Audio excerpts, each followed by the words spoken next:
Така. И той тихо, като носили нещо и те са казали нещо за чистене.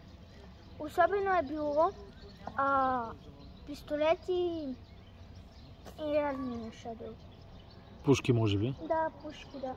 Вие защо не идвате? Давай, разказвай. И най-накрая, като събрахме се всички, Ботев атакува османските власти и след това каза на капитан. Не, като се доближиха до Козлодуй, до български земи, те са се приготвили за борба срещу османските власти и Ботев с нож каза на капитана да обърне кораба към Козлодуй.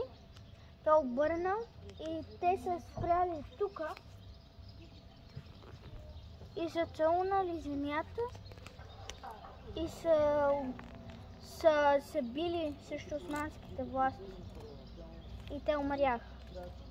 И Радецки затова е тук.